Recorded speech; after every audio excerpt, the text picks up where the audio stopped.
Hi, Scott Orlin with CINEMA-Magazin, Comic-Con 2019. Now, over 145,000 people descend upon the San Diego city to kind of get their fill of every sci-fi genre, television and movie show that's coming out, even comic books. Well, one of those comic books is translated into a hit new TV series called The Boys. And we're going to bring you one of the actors from that movie, Jack Quaid. Jack Quaid, welcome to Comic-Con. Talk a little bit about, I presume this is your first experience here, bringing The Boys. Bring The Boys, yeah. You want me to hold this? Oh, you hold it, yeah. Well, I was here like 5 years ago. I didn't do a panel or anything. I was here. Hunger Games came out on DVD, and for some reason they wanted me to come promote it. I think I have like one line in that movie. But this is way cooler, and I'm here with a project that I really, really love. The Boys, you know, corrupt superheroes. If they were real, they'd probably be corrupt, and about the guys with no superpowers who are trying to stop them. And this group of people that I'm working with is incredible. It's a dream come true. This is really surreal for me. I mean, it's a new TV series based on a comic book, so kind of just introduce us to your character. He's really the protagonist of this story.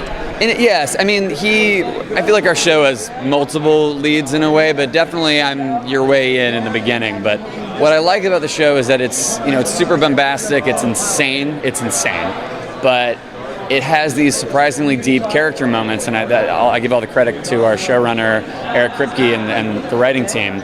And I think that's going to catch a lot of people by surprise. So it's not just me that we get into everybody's psyches and their weird tics, and I'm really excited to see what people think about it. I mean, obviously we look at superheroes and kind of place them on a pedestal as they were kind of above reproach. This show's intriguing because it kind of peels back the layers and says maybe they're not as perfect as we think they are. Exactly. I mean, that's kind of the tagline for the show almost. It just speaks to absolute power corrupts absolutely. And something our showrunner just said, which I think I agree with, is that the strongest characters in our show are the people who are willing to show weakness. And the weakest characters are the people who are super slick and wear their power on their sleeve and make sure you know how much power they have all the time. Which is a little bit like real world events, you might say. So I just think that it's just such an interesting dynamic in a show involving superheroes that we've never seen before. I mean, obviously, your father, Dennis Quaid, your mother, Meg Ryan. Was this path inevitable for you? Did you just know at an early age, I want to be an actor? I did. I mean, I think where it really clicked for me, actually, was I did a play in middle school. I did Midsummer Night's Dream. And it was one of those plays you had to audition for. It wasn't like they made you do it.